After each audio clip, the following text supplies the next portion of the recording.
Morning, guys.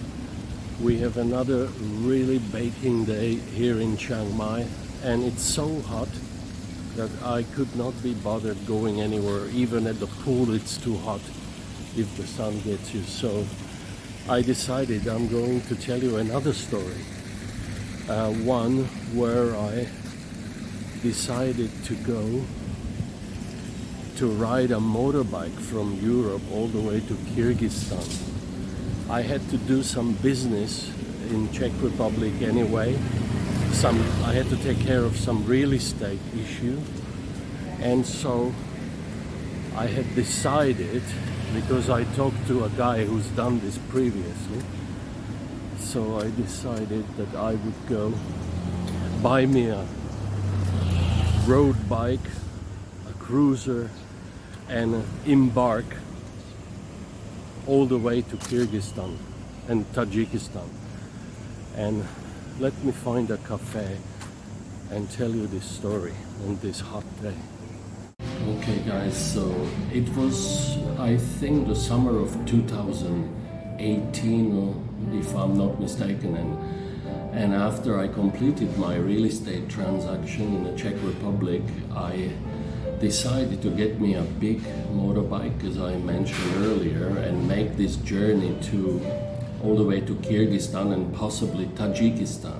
But up until then, the only cruising I have done was in Thailand and in Southeast Asia, and so it was a bit of a long shot idea, but the adventure that I've always been, I said to myself, yeah, sounds like a good idea, let's do this thing. And so I bought me a big Suzuki V-Strom 650cc 2-cylinder road bike, and I decided to do this. And so I didn't even bother buying a proper rider's jacket, because I had no experience with that kind of stuff. In Thailand, I've always just ridden in t-shirts and sandals, and it was a bit foolish of me, but I decided to do the same thing, riding from Europe to Kyrgyzstan.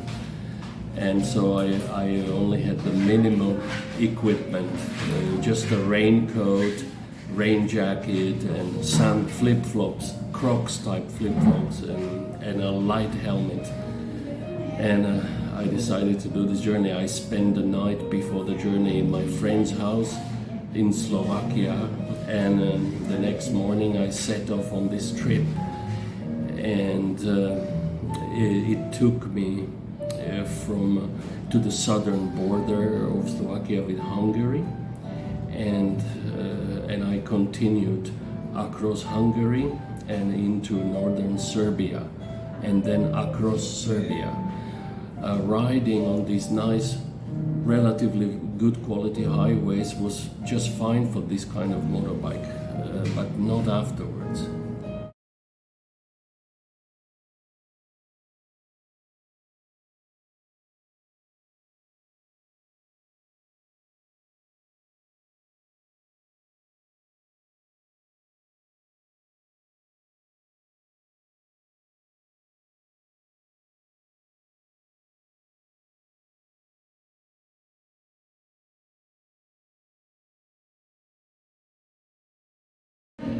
Then I reached the border with Bulgaria, and the road after the crossing from Serbia into Bulgaria, the road was terrible, and this Suzuki V-Strom was not exactly an off-road bike, so it was a struggle riding these old cobblestone roads from the border towards a better road. And so it was a big wake-up call for me. I haven't even left Europe yet, and I've realized that perhaps I didn't have the most suitable machine for this journey.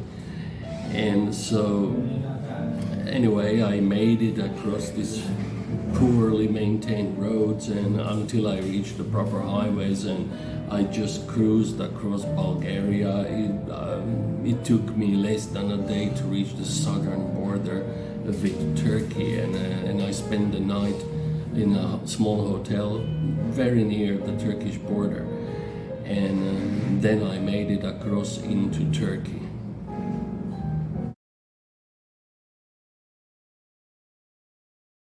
And every little thing in Europe was so expensive. My chain started squeaking while I was still in Bulgaria, and I went to a local shop and they wanted like 50 euro just to straighten this problem out. So I just kept on riding, and once I reached Turkey, I talked to the nearest bike rider I could come across in Edirne.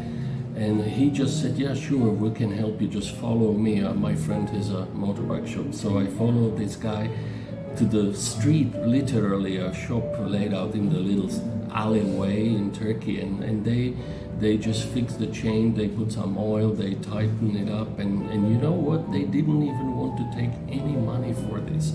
So I gave them 10 euro. They took it reluctantly, and I just noticed how much more relaxed the people in Turkey were as compared with Europe, and how much cheaper everything was. So to my big surprise, I discovered what a lovely town Edirne really was.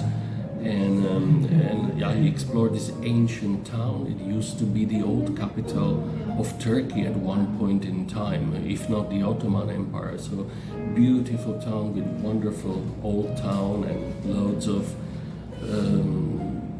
minarets and nice restaurant. Very nice blend of cultures Edirne was, as you can see in these pictures.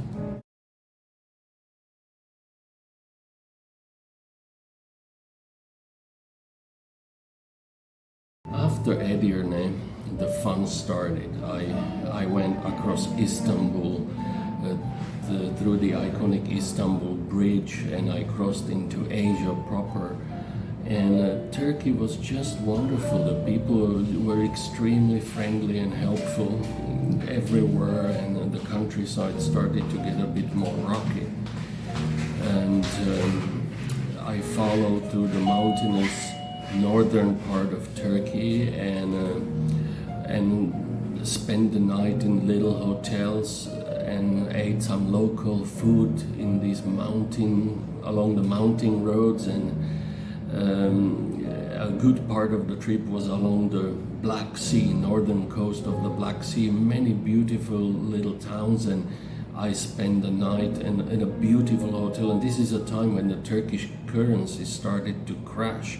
So I had a villa, I stayed at a seaside villa with a view of the sea, and it then cost me like only $20 or less per night. So I decided to stay there for 2 nights. It was so nice and relaxing, and you'll see in one of the photos. And then I continued through the city of Samsun in Turkey, and thank you. And then I continued all the way to the Georgian border in Turkey.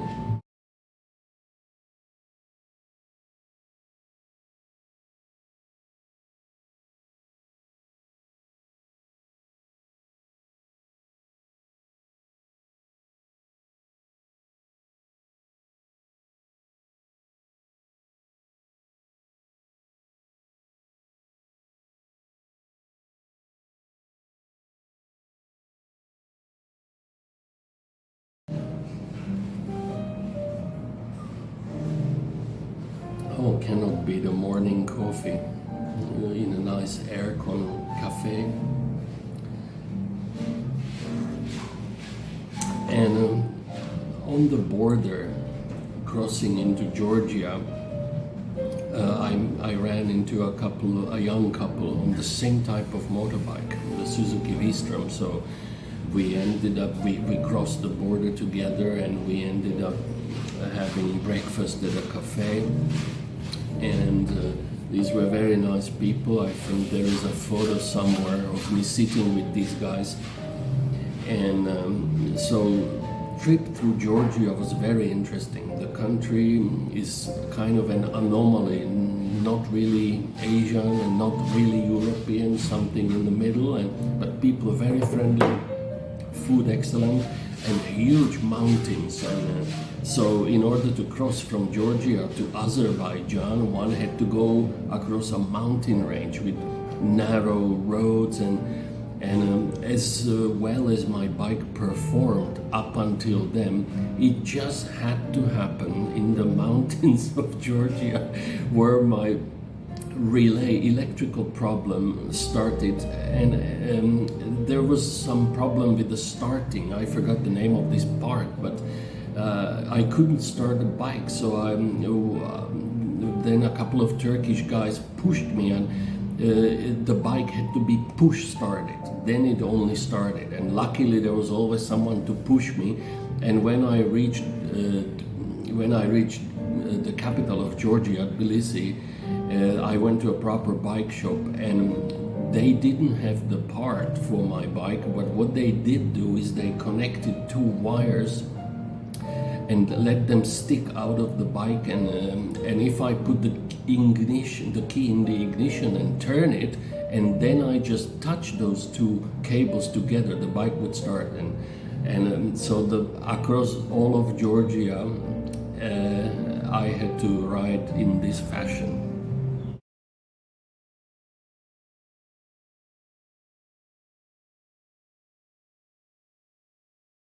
The one thing I really regret is that I didn't have a YouTube channel at this time, and it just didn't occur to me to make videos. I had a mobile phone and I could have made videos, but you know, I took this trip not with the idea of documenting it. I just took random photos, and at least I took those, so I have those to show you. Otherwise I have nothing to show for this trip except for the amazing experiences. And so I crossed into Azerbaijan, and it was quite an unusual country actually.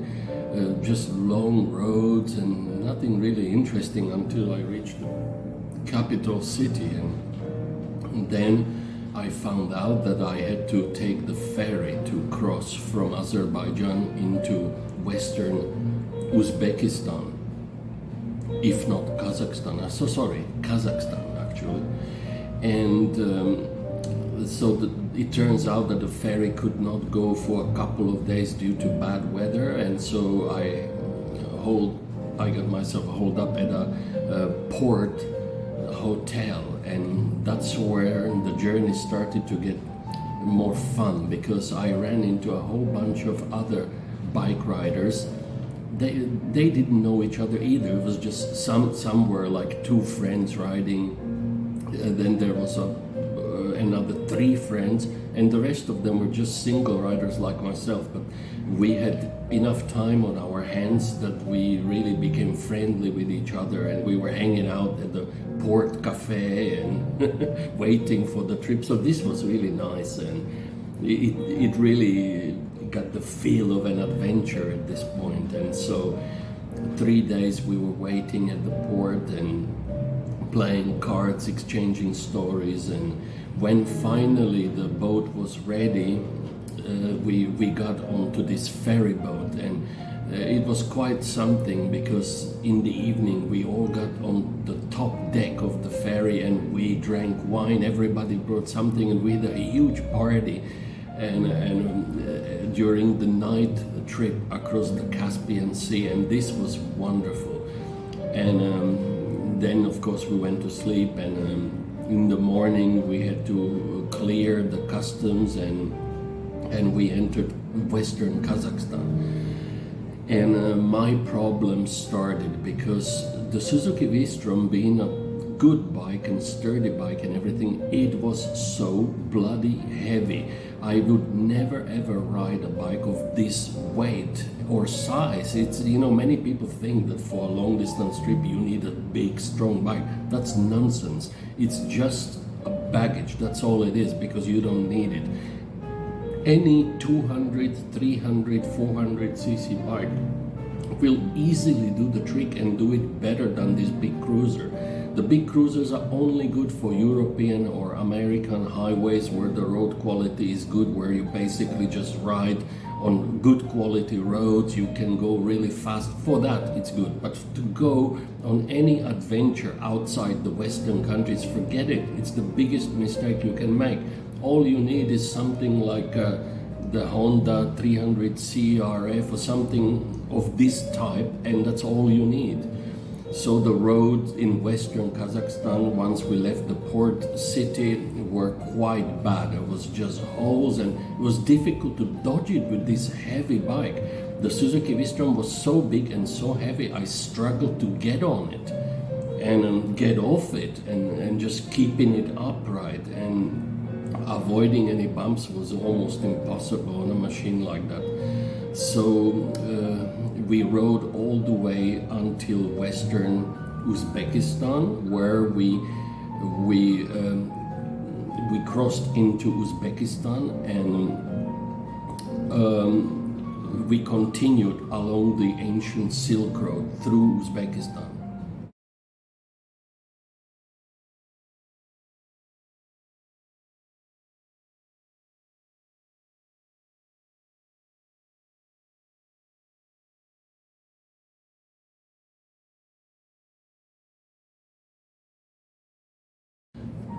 And once we crossed the border into Uzbekistan, Western Uzbekistan, all the problems in the world started.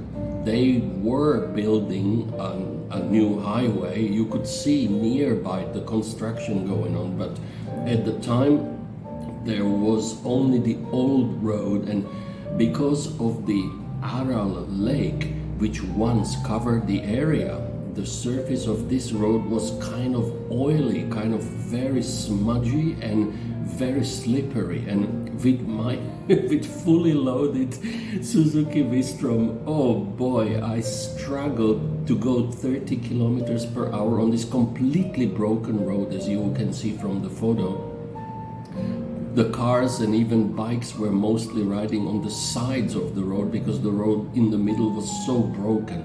Potholes, holes, puddles with water. You couldn't see how deep they were, and it was just a nightmare. And this continued for several hundred kilometers until the town of Nukus. That was the first civilization in Western Uzbekistan, and before that was just camels, steppes, scorpions, and there were no gas station. And eventually the group of riders had separated because everyone traveled at their own pace, and some people had better bikes for this kind of terrain. Mine was one of the worst because I had no experience in long distance touring like this. Thailand and Southeast Asia is completely different. The roads are perfect, gas stations everywhere, fully developed infrastructure. But in Western Uzbekistan there was absolutely nothing. And then there was this couple of guys. I was running low on fuel, and there was this couple of guys selling this 80 octane gasoline on the side of the road in the middle of nowhere. And I was tempted to buy it, but I thought it might damage my engine with such low quality gasoline, so I didn't buy it. And as I continued riding, it was starting to get dark. I was nowhere near the city of Nukus yet. I had another 150 kilometers to go to reach that town, and I started running out of gas. The red lights started blinking, and I was screwed. There was no hotel, nothing. I eventually, the bike was almost out of gas, so I just stopped the bike, and I started stopping cars, waving cars over with my hand, because I realized that I didn't want to come to a situation where I couldn't go at all, just in case, but I knew that I had another 10-20 kilometers, no more left. Oh my God. So, and many people stopped, but they all said they didn't have gas, and I was beginning to worry. I didn't want to leave the motorbike there overnight and hitch a ride somewhere, because the bike might not be there the next day, and it was an expensive bike. So I just kept standing by the bike, thinking I might have to spend the night in the steppe with no tent, nothing. And fortunately, a couple of guys with a Russian license plate stopped by, and they did have spare can of gas, and they had like 3 liters to spare, and I told them I'll pay them anything they want for these 3 liters of gasoline, because they would just get me into the town, hopefully, or at least very near the civilization. And so they sold me this gas. They asked for very little money. I gave them 3 times what they asked me, because that saved my day.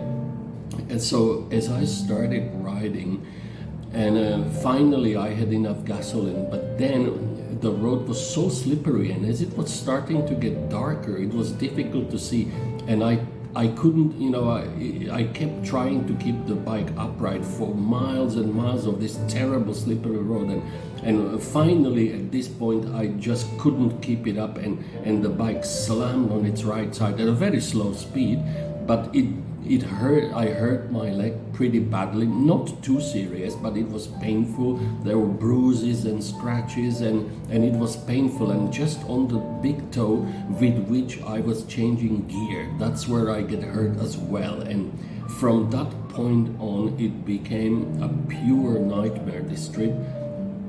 I had some emergency medical kit with me, so I put bandage on my big toe, and I was able, with this remaining gasoline, to make it to the city of Nukus.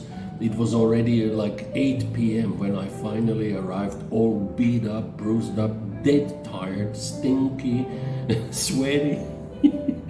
And so I took up this hotel. I met up with some of the other riders who already were there, and I was a mess. They all were beat up and tired. Every rider took a dive on that trip, but not everyone got hurt like me. It was impossible to ride properly on that road. So we all shared story how we took dives on that road, but I didn't have riding pants or riding jacket, and so my leg got hurt, and they patched it up in the city of Nukus, and also we found a mechanic who was able to repair my starting problem.